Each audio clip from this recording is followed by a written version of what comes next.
There's something about Russia. Maybe it's the endless forests, the frozen silence, or the history soaked into the soil like cold blood.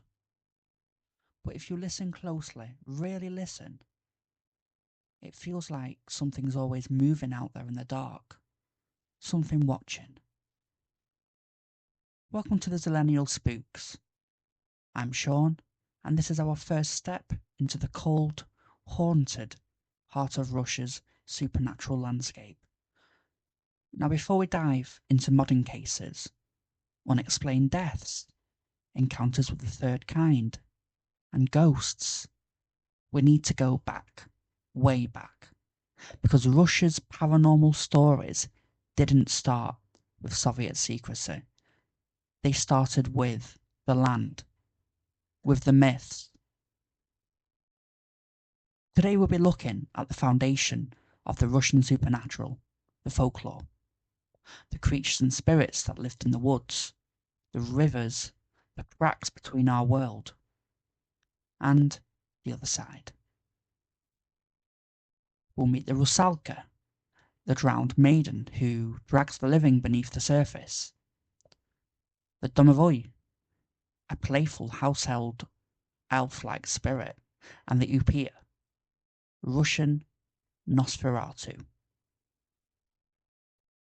These stories, they weren't just entertainment, they were survival guides, warnings, because in a country where winters last forever and the forests never seem to end, sometimes fear keeps you alive.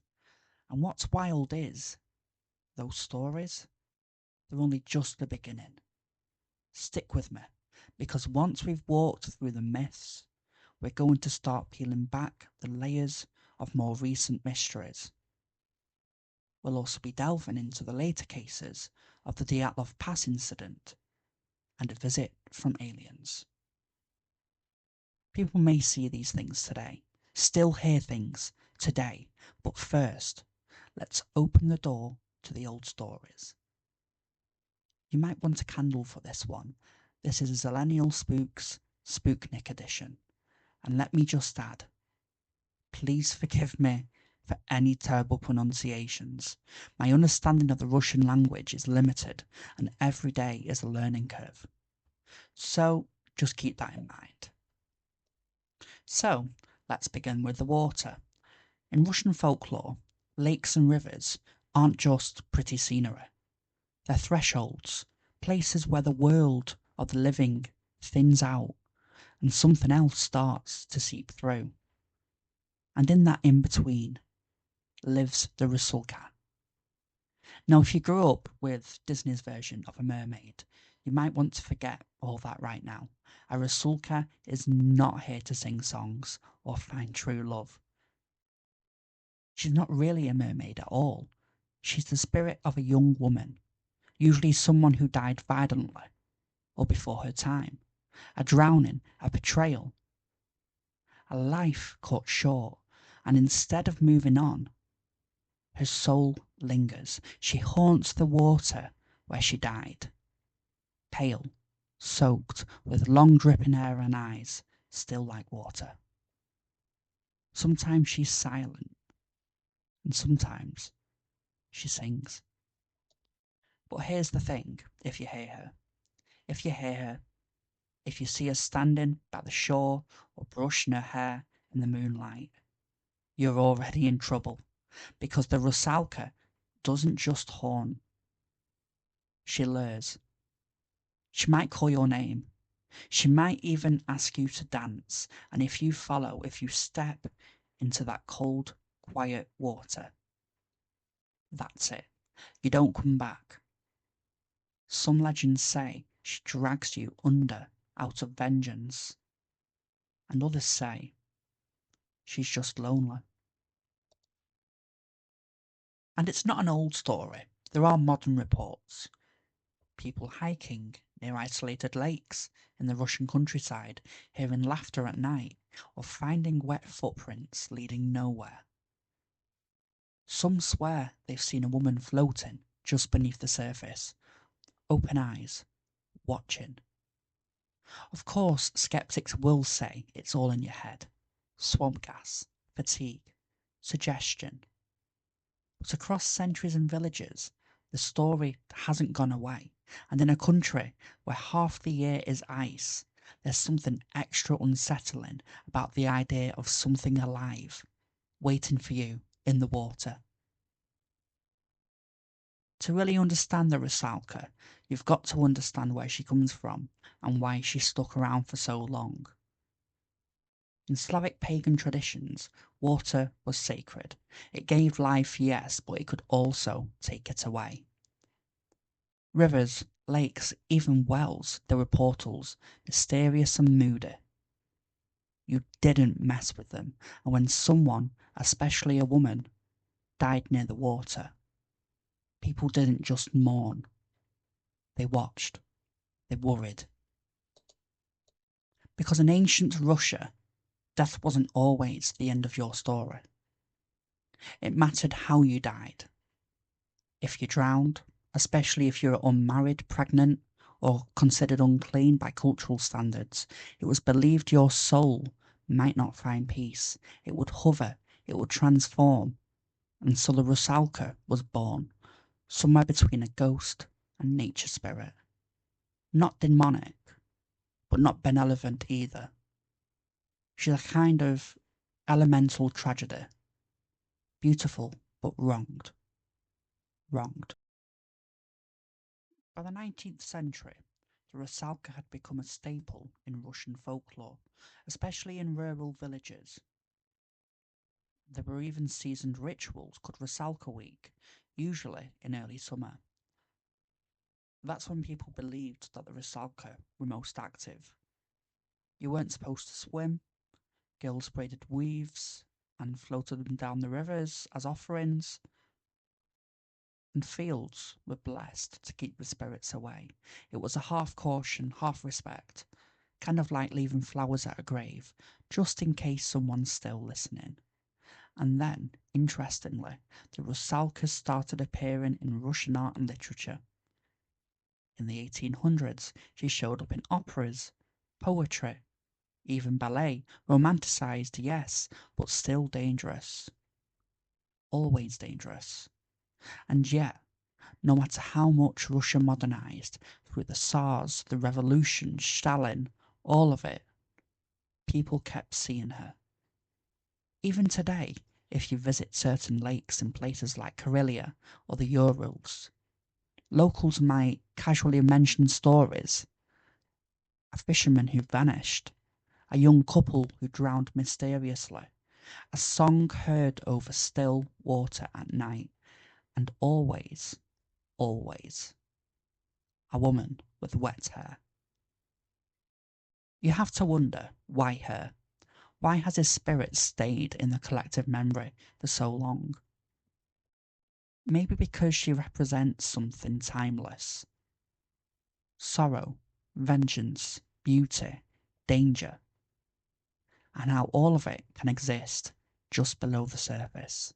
And maybe, just maybe, because somewhere out there, she's still waiting. In the Volga region, the legend of Marina, a young widow who drowned herself out of love, has been passed down through generations. Her spirit, transformed into a Rusalka, is said to haunt the river, luring men to their deaths. While this story is rooted in folklore, it reflects the deep cultural connections between tragedy, love, and the supernatural in Russian traditions. So, we've met the Rusalka, the spirit in the water, tragic, haunting, still eerily beautiful. But what if the thing watching you from the shadows isn't mournful, but hungry? Let's step away from the rivers and head inland, deeper into the forests, the graveyards and the quiet villages, where no one leaves the window open at night. Because in the old parts of Russia, before Christianity settled in, before the scars, people feared something darker. A creature that didn't whisper lullabies or lure you with sadness, but crawled out of its grave to feed. They're called the Upyr, Now, if that word sounds familiar, yeah, this is where the word vampire myth starts to bleed in. But the Upyr isn't some smooth-talking count with a velvet cape. He's older, wilder, dirtier, and way harder to kill. The Upyr wasn't bitten into existence. He was born wrong, or cursed. Sometimes the seventh child. Sometimes someone who died improperly, unbaptized, unburied, or hated in life, and when the sun went down, he came scratching at doors, feeding not just on blood, but on souls. Children were often the first to go. Villagers left offerings, nailed corpses in coffins, buried people face down, sometimes even staked bodies to the ground with iron rods, just to be sure they stayed dead. And yeah, this sounds like legend, but they are real records from the 15th and 16th centuries of Russian villagers digging up bodies they believed had returned from the grave. They'd find corpses untouched by decay, lips red, blood at the corners of the mouth. Some of these stories are a little too recent to comfort. In 1933, in a remote Siberian village, a series of mysterious deaths occurred that baffled locals and authorities alike. Several villagers were found dead under unusual circumstances, their bodies drained of blood, with puncture marks on their necks. The local doctor, unable to explain the phenomenon, was left perplexed. Rumours began to circulate that an Upyr was responsible for the deaths. As fear spread, the villagers took matters into their own hands. They exhumed the bodies of the deceased and found them remarkably well preserved, with blood still present in their veins. In accordance with traditional practices, they drove stakes through the hearts of the bodies and burned them to prevent further attack. While some skeptics attribute the deaths to natural causes or animal attacks, the events of 1933 remain a chilling reminder of the deep-rooted beliefs in the supernatural that persist in remote Russian communities. You know, this whole Upyr saga, it reminds me of another story, one way farther west, but carrying the same unsettling energy. Elizabeth Bathory, Hungarian nobility, 16th century, one of history's most infamous figures, often called the Blood Countess, accused of torturing and killing hundreds of young women. Some say she bathed in their blood to preserve her youth. Whatever that part's myth or not, the body count was very real. Just like the villagers in Siberia, people couldn't explain what they were seeing. Young girls vanishing, corpse drained, blood obsession. The authorities got involved, and what's chilling is how folklore laid itself onto reality. Even today, Bathory is wrapped in that same folkloric fog as a vampire, not the fanged, caped kind, but something worse, human. It's that same eerie overlap we see in these Russian stories. A real person, real deaths, but the explanation, that's where things get dark and murky. So what are we really looking at here? Monsters or mirrors? So far, we've wandered through the woods and stared into the dark, chasing the Rusalka through rivers, facing down the Upyr in graveyards. All monsters of the outside, of the unknown. But now, let's head somewhere closer. Home. Because not all spirits come at you, teeth first, from the forest. Some live with you, sleep under your cooker, knock on the walls when no one's looking. Let me introduce you to the Domovoy. In Russian folklore, the Domovoy isn't exactly a ghost or demon. He's more like a housemate. One you didn't invite, one who's always been there. He's the spirit of the household, the protector of the hearth, and the one who keeps watching while you sleep. But here's the thing, he's not always friendly. Domovoys reward order, respect, tradition. They like quiet homes, clean ovens, and stable families. But if you offend them, forget an offering, move his favourite teacup, things start to go missing. The walls creak like they're breathing, and the stories go way back to pagan times, long before Christianity, when every household was believed to have its own spirit. People would leave bread near ovens or whisper good night before bed. Not out of superstition, but out of habit. Like feeding a pet you've never actually seen. Even today, in some parts of rural Russia, families still keep a corner of the house for him, just in case, because one of the old sayings goes, better a bad domovoy than no domovoy at all. In the Yaroslavl region, a woman named Tamara experienced a series of unexplained events in her home. Objects would disappear, only to reappear later. Strange knocking sounds echoed through the halls, and the pervasive feeling of being watched lingered in the air. At times, Tamara and her guests reported sensing the presence of a tall, shadowy figure, observing them from the corners of the room. One night, as Tamara sat alone, she noticed a small, star-shaped light floating in the centre of the room.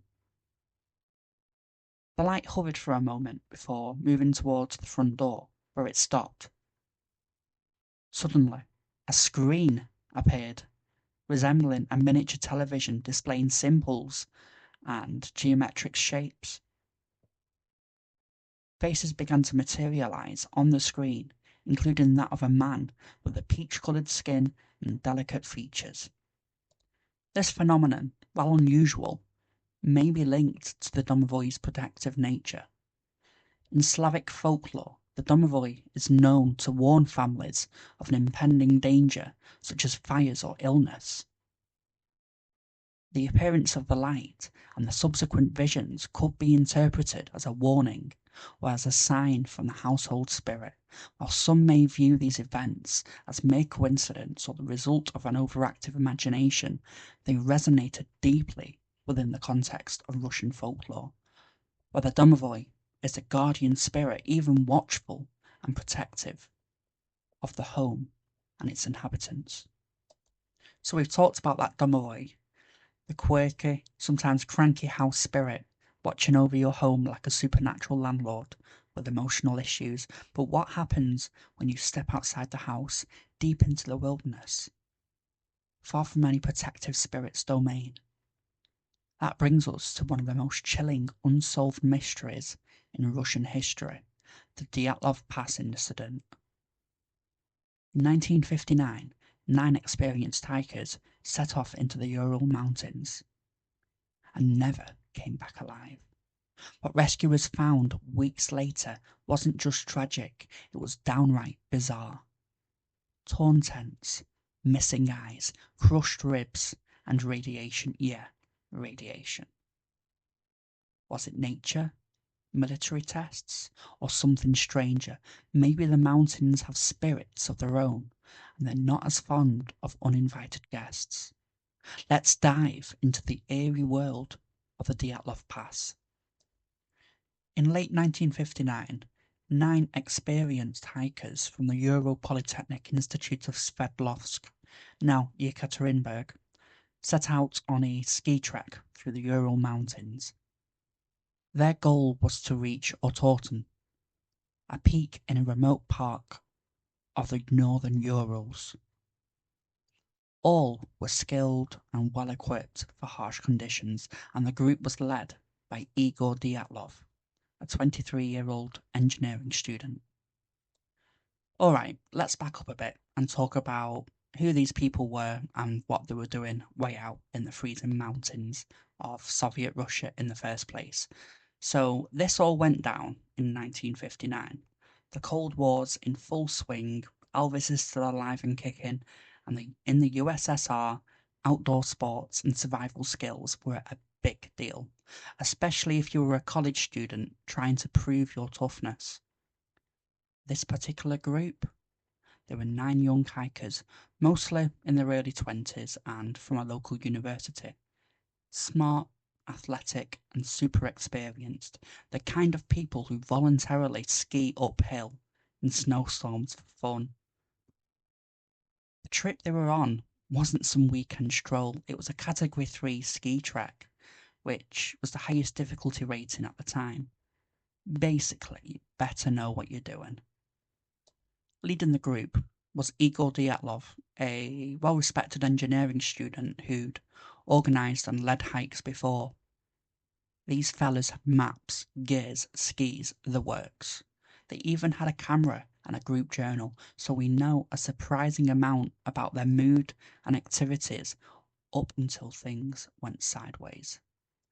They were planning to hike across a remote mountain range in the Ural Mountains, aiming for a peak called Otorten, I think I'm pronouncing that right. That's deep wilderness. No mobile phones, no trails, no help. The last bit of civilization they saw was a tiny logging village called Vijay. Interestingly, the mountain where they made their final camp was called Polat Syakil, which in the local Mansi language means Mountain of the Dead. That name has gotten way creepier in hindsight.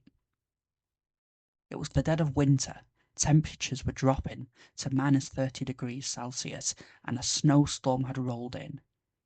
Visibility was rubbish, and instead of setting up camp in the shelter of a nearby forest, they stopped halfway up the mountain slope. That decision has been debated ever since. Why would experienced hikers camp on an exposed hill in a blizzard? Some think they were trying to stay on course. Others think they got lost in the storm. Whatever the reason, that was their last night. And here's the thing. One of the hikers, Yuri Yudin, turned back early because of a health issue. He was the only one to have survived. The rest of the group, supposedly, they were supposed to send a telegram by February the 12th, 1959, to let everyone know that they'd made it back safely.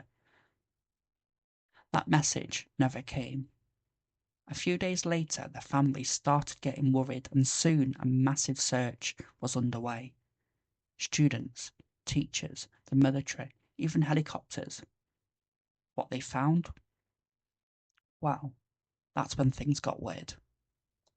This was the Soviet Union, so when weird things happen, especially if they involve potential military activity or something unexplained, the official response was often silence. The area was closed off for years, and the files were locked away until the 1990s. Alright, so it's February 26th, 1959, about 3 weeks since anyone last heard from the team. A volunteer search team finally makes it up into the snowy Ural Mountains, and worry has turned to dread. Then finally they spot something strange in the snow. A half-buried tent, leaning at an odd angle, but it's not collapsed, like it was crushed under snowfall. It had been ripped open, but not just randomly. The fabric is slashed open from the inside, like someone or multiple people had to get out fast and didn't have time to use the zip. Inside, it's like the group left in the middle of whatever they were doing. Boots, jackets, food, diaries, even their gear, all just sitting there. No sign of a struggle, but no sign of life either. The real confusion. Their warm clothes and shoes are still inside. These were experienced hikers. They would have known better than to run out into the snow in socks or barefoot unless something really serious was happening. From there, the searchers followed a set of footprints, lightly covered by snow. The prints showed bare feet, socks, and one person in a single boot heading downhill into the forest. About a mile away, near the edge of the forest, they found the first two bodies. Yuri Krivonchenko and Georgy Doroshenko. They're lying side by side near the remains of a small campfire. Both are wearing only light clothes, no boots, no jackets, just underwear and shirts. Nearby, the branches of a tall cedar tree were broken high up, like someone had climbed it, possibly in a panic or to get a better view. Maybe they were trying to spot the others or escape from something. A few hundred meters closer to the tent, they find three more bodies: Igor Dyatlov, Zina Kolmogorova, and Rustem Slobodin. All seem to have died trying to make it back to the tent. No major visible injuries, but all were poorly dressed and appeared to have succumbed to the cold. One had a minor skull fracture, but it wasn't enough to cause immediate death. At this point, 5 bodies were found. The rest took 2 more months to locate, buried beneath several feet of snow in a ravine deeper in the forest. These 4 were dressed slightly better, as if they had taken clothing from the others. The search team found Lyudmila Dubinina, Semyon Zolotaryov, Nikolai Thibu-Breganola, and Alexander Kolevatov. And here the situation got even stranger. These hikers had serious internal injuries, massive chest fractures from like it was a car crash, one with a severely damaged skull, and several with missing soft tissue, likely due to decomposition in the snow and water. But here's the thing. There were no external wounds that matched the internal damage, no bruises or cuts you'd expect if they'd been hit by something. It was like they'd been hit by a massive force, but from the inside. To add another layer to the puzzle, some of the clothing was found to be slightly radioactive. Nothing that would scream nuclear meltdown, but enough to raise eyebrows, especially since the Soviet authorities kept that detail very quiet at the time. And that's it. No sign of another group, no tracks beside their own, no avalanche debris, just a tent in the snow, barefoot tracks, and 9 lives lost under strange and unexplained circumstances. To this day, there's no clear answer, and honestly, this scene those rescuers walked into still raised more questions than it does answers. So 9 young hikers, deep in the snowy mountains, radios off, tent slashed, open from the inside. Bodies scattered in the woods, not exactly the kind of party Miley Cyrus was singing about. This wasn't party in the USA.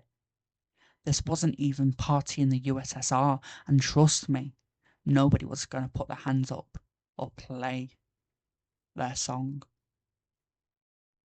People have been trying to figure this out for over 60 years, and even with modern forensics and computer models, we still don't have a 100% lockdown answer, yet we do have some pretty compelling theories, ranging from the logical to the, let's just say, creative.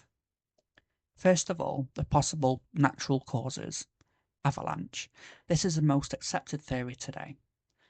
In 2020, Russian authorities reopened the case and concluded that the hikers were killed by a small slab avalanche.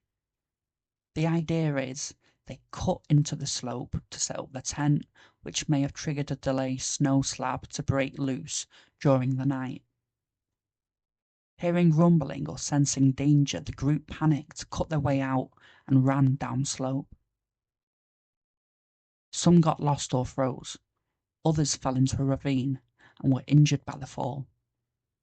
Sounds plausible, but critics point out that there was no signs of an avalanche at the time. There was no avalanche debris at the site.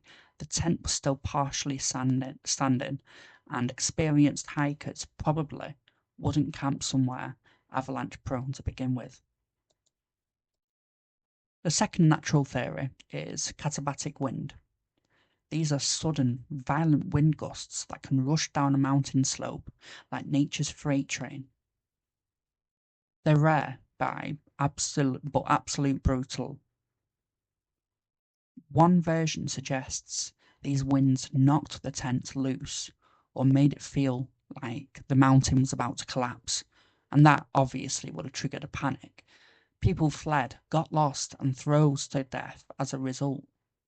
However compelling this theory is, it doesn't explain the severe internal injuries, and nor does it explain the radiation found at the site.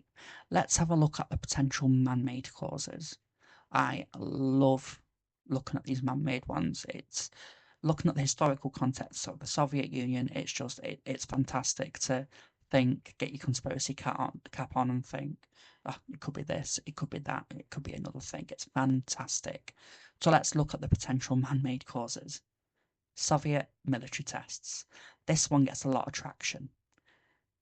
The area wasn't far from secret Soviet testing grounds. Some believe the hikers stumbled into the middle of a classified military experiment, like parachute mines or bombs dropped from aircraft, accidental missile tests, and exposure to radiation through military equipment. Now, this fits the Cold War vibe and can explain the weird injuries and radiation. So this is what happened, isn't it? Well, there's actually no confirmed military records of actions being taken in this area at this time. And also, why would they let a group hike there if something classified was going on? This next theory focuses solely on the radiation contamination. Some of the hikers' clothes had trace amounts of radiation, which made people go full X-Files. But here's one explanation. Some of them had worked at a nuclear facility, so the radiation may have been incidental, not from the mountains. Technically true, but possibly also a red herring. Now let's take a look at some speedy theories, deemed completely out there. The group could have been attacked by the Mansi people. This theory was floated around early, but dropped quickly. The idea was that the group trespassed on sacred land and were attacked, but there was no evidence of a struggle, no footprints, and the Mansi people helped with the search, so unlikely. It could have also been the result of a wild animal attack. Bears, wolves, wolverines, nature can be nasty. Some early reports suggested this, but again, no claw marks. The tent was cut from the inside, not slashed by animals, and internal injuries. They were far too severe for most animals to cause, without at least leaving some sort of external trace. And let's get spooky. Aliens or UFOs. Some hikers and locals reported strange lights in the sky that night. Add the radiation, missing body parts, and bizarre behaviour. Boom. Classic alien abduction theory. No real evidence, but the story does have an ancient alien's energy, if that's your thing. And our last theory, supernatural forces. Folklore fans point to this area and name it the Mountain of the Dead, and suggests it's a cursed place. Some even propose that they encountered a yeti or some kind of spirit force from Mansi legend. Fun for a ghost story, not so much for the hard evidence, but there's also not much hard evidence to support all the other theories covered, so again, it is a possibility. Every theory kind of makes sense, but also kind of doesn't. That's what makes this case so fascinating, whether it was a freak natural event, Cold War cover-up, or something we just don't understand yet. Something happened that night that was powerful enough to make 9 skilled hikers flee into deadly cold. without shoes or coats, and never come back. And what do I think? All will be revealed at the end, as I also talk about our next and final case of the day, the Voronezh UFO Incident. So we've got 9 hikers running barefoot into the Siberian night, radiation on their clothes, no clear cause of death, and a tent slashed from the inside. Whatever happened at Dyatlov Pass, it left a scar on the Russian imagination. But here's the thing. Russia's relationship with the unexplained doesn't just end there. Fast forward 30 years and we go from frozen mountains to a quiet city park in Voronezh, where witnesses, including schoolchildren, claim they saw a UFO land, 3-eyed aliens, and even a robot casually walking around like it was just another afternoon. Yeah, from panic in the USSR to close encounters of the Voronezh kind. Let's talk about the other incident that had Soviet citizens and the world asking, what exactly is going on out there? October 1989, a quiet park in the city of Voronezh, deep in the heart of Soviet Russia, becomes the stage for one of the strangest UFO sightings in history. And not just a distant light in the sky, we're talking glowing spheres, a landing craft, and 9-foot-tall humanoids with tiny heads and robot companions.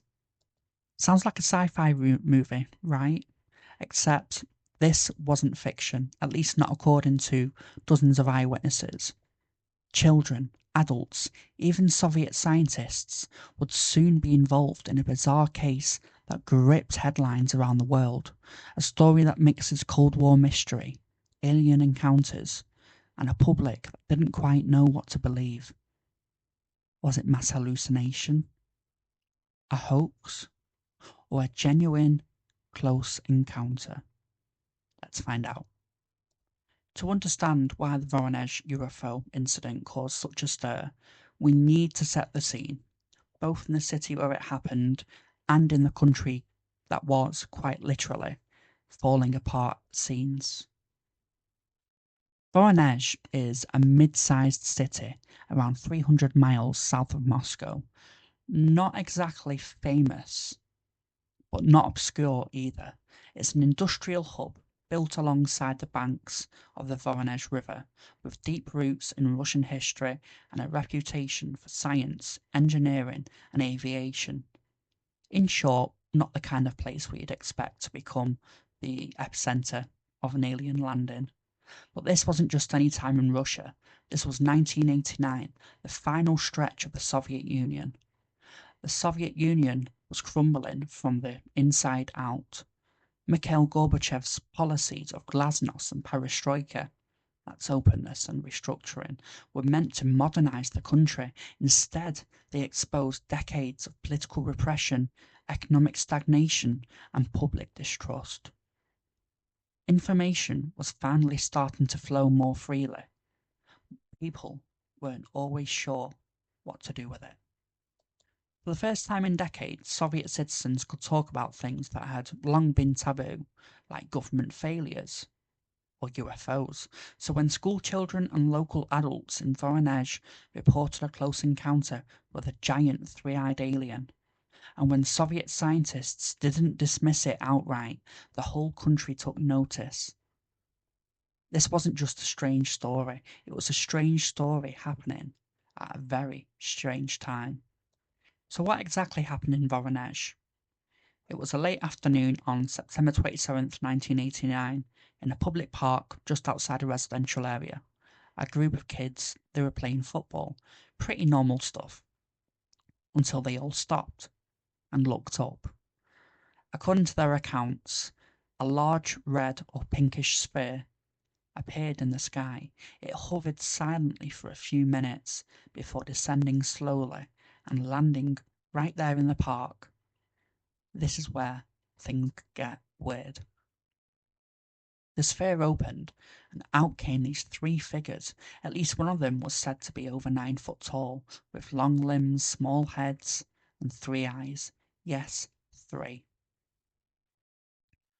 One eyewitness described the being as wearing a silver jumpsuit and moving in a kind of mechanical, slow-motion way. Alongside the humanoids, there were reportedly a small, boxy robot, no face, no features, just following them. But it wasn't just what they saw. It was what the witnesses said happened next. One boy claimed he screamed in fear, and the alien pointed a sort of tube-like object at him. The boy vanished, gone, disappeared. According to witnesses, he reappeared minutes later, completely unharmed, but deeply shaken. And here's the thing. It wasn't just the kids saying this. Some adult witnesses also reported seeing the glowing craft and the giant figures. Enough people saw something strange that it made local news and the national headlines. The story quickly caught the attention of TASS, the Soviet Union's and now Russia's official news agency, and instead of brushing it off or ridiculing the witnesses, they ran a series of pieces and a serious piece on it. The public and the rest of the world took notice. Before long, scientists from a government-affiliated institute arrived to investigate. They claimed to find strange impressions in the soil, elevated levels of radiation, and other odd anomalies at the supposed landing site. It was official. Something had happened in Voronezh. But was it an alien encounter? A case of mass hysteria? Or something else entirely? So when the story first broke, it wasn't through some fringe tabloid or gossip magazine. It came from TASS, the official Soviet news agency, the same organization that reported on everything from military victories to space missions. In the Soviet Union, TASS was serious business, and their article, it didn't mock the witnesses, it didn't call them crazy. It laid out the facts. Children and adults in Voronezh had witnessed a strange object land in a park, and multiple figures, possibly extraterrestrials, had emerged from it. That alone gave the story a kind of institutional weight. If TASS was willing to report it, people paid attention, not just in the Soviet Union, but worldwide. Western media jumped on it almost immediately. The New York Times, the BBC, the CNN, all covered the story, often quoting Soviet scientists directly. One physicist from the Soviet Geophysical Committee even gave a press briefing, saying there was no doubt something had occurred, though we stopped short of calling it aliens. And that's where it gets interesting, because unlike many UFO sightings that get dismissed outright, this one was treated with a surprise amount of seriousness, at least at first. The fact that multiple witnesses, physical traces, and even state-backed scientists were involved gave the story a kind of credibility that most alien encounters just don't get. Even skeptical outlets, they had to admit something had happened. Whether it was UFO or something more down to earth, the Voronezh incident was unusual in how quickly it moved from a local curiosity to an international headline. In the middle of this was the Soviet Union in flux, a place where for the first time in decades, people were allowed to talk publicly about strange or unexplained phenomena without fear of being silenced. And maybe that's part of why this story spread so far and so fast. It wasn't just about aliens, it was about a society waking up, asking questions, and being allowed, maybe for the first time, to wonder out loud. Of course, as usual, not everyone was convinced. From the moment this story went public, skeptics, both inside and outside the Soviet Union, started asking hard questions, and honestly, they had a point. First off, the story depended almost entirely on eyewitness testimony, most of it coming from children, and as any investigator will tell you, kids can be creative. Add a little peer influence, some media attention, and a spooky setting, suddenly you've got a story that snowballs into something much bigger than what actually happened. Then there was the issue of scientific evidence. Yes, researchers said they found strange marks on the ground and slightly elevated radiation levels, but nothing that definitively proved a spacecraft had landed. Critics argued that the so-called radiation might have been background fluctuations or even contamination from nearby industrial sites. Voronezh is, after all, an industrial city with a lot of factories. Another red flag for skeptics was the strange description of the beings. A 9-foot-tall creature with 3 eyes, a robot sidekick, and a kind of weapon that made a child disappear temporarily. To many, it sounded more like a page from a Soviet sci-fi novel than a real-life alien encounter. Some even speculated that the kids might have been inspired by a recent cartoon or comic, or that they were just pulling a prank that got out of hand. And let's not forget, TASS wasn't known for fact-checking UFOs. The agency was trying to stay relevant in a rapidly changing media landscape, and some argue they simply reported the story because it got attention, not because it had been fully vetted. In the end, skeptics didn't have to prove what did happen. They just had to poke through enough holes into the story to make people doubt, and that's exactly what they did. Whether you believe in it or not, the Voronezh UFO incident left a mark, not just on the people who witnessed it, but on the culture of a country that was changing fast. In the Soviet Union, this case was a big deal. For decades, stories about UFOs, paranormal events, or anything that didn't fit the official narrative were suppressed or dismissed, but suddenly, in 1989, people could speak openly, and the Voronezh case became a symbol of that new openness. It was one of the first times in Soviet history that ordinary people, scientists, and the media all publicly engaged with an alleged UFO event. In a way, it wasn't just about aliens. It was about people claiming the right to be curious. The story lived on in newspapers, radio shows, and eventually in books and documentaries. Soviet kids who were in school at the time grew up with the tale of Voronezh as part of their cultural memory, like a homegrown X-Files episode. Outside the Soviet Union, the incident gave UFO researchers and enthusiasts a rare look at how such stories played out behind the Iron Curtain. It challenged the stereotypes that UFOs were just a Western obsession. Suddenly, there was a high-profile case from the Soviet side of the Cold War, with official media coverage, scientific commentary, and dozens of eyewitnesses.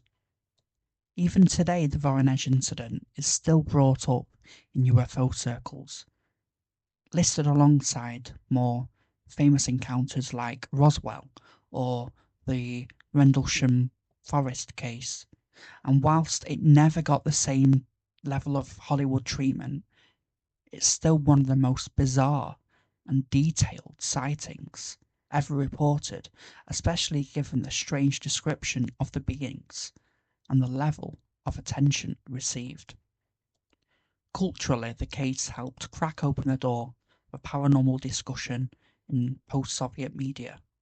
In the years that followed, Russia saw a wave of interest in the unexplained, from psychic TV shows to UFO clubs to investigative journalism that probed everything from haunted sites to conspiracy theories. So whether aliens really landed in that park or not, the Voronezh incident left a footprint. So we've looked at Russian spirits, blood countesses, we've trekked through frozen mountains and walked with giants in Russian parks.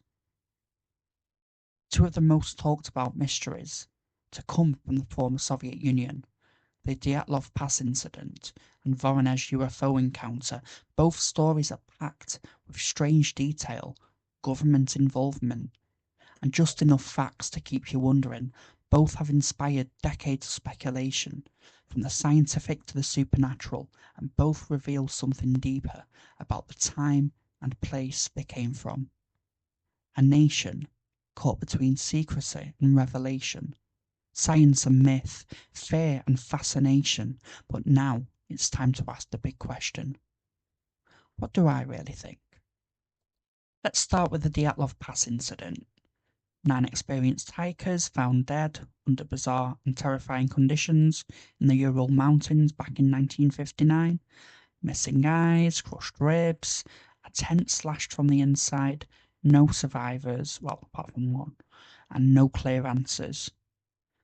For years, theories have ranged from avalanches to infrasound to wild paranormal claims, and yet none of them explain everything. But here's where I land. I think it was the result of secret military or government testing gone horribly wrong. The Soviet Union in the late 50s was conducting all kinds of classified experiments, everything from advanced weapons to psychological warfare tools. The Dyatlov hikers may have stumbled into a restricted zone or unknowingly became test subjects in a high-stakes experiment. Their injuries, especially the blunt force trauma without external wounds, feels like nature. Well, it feels less like nature even, and more like something engineered.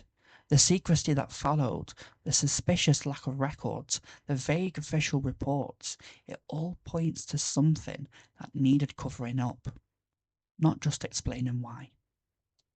And now the Voronezh UFO Encounter. Totally different energy. Kids seeing glowing craft, giant three-eyed aliens, and a vanishing boy in a public park. It's one of the weirdest and most public UFO reports ever, and it happened just as the Soviet Union was opening up for the first time in decades. That's exactly why I think it wasn't all about aliens at all. Aliens weren't even a thing in it. It was about testing the influence of a newly liberalised media. Think about it. The government had spent decades controlling every narrative, then suddenly the floodgates opened. What better way to test the boundaries and the behaviour of both the public and press than by feeding a completely bizarre story, one that could be easily denied and disavowed. I think what happened in Voronezh was a media experiment disguised as a UFO event. Maybe something strange did happen, a drone test, a psychological operation, even a fabricated event, but the real point wasn't the aliens. It was the reaction. How people told the story, how the media spread it, and how far the public was willing to believe now that the state was loosening their grip. Both incidents, Dyatlov and Voronezh, just aren't strange Soviet mysteries. They're mirrors, reflections of the tension between state control and public perception, between secrecy and truth, between the official story and the real one. We're still trying to piece together, and in both cases, that is the real mystery. Before we wrap up, I've got to say, part of what draws me to these stories is Russia itself.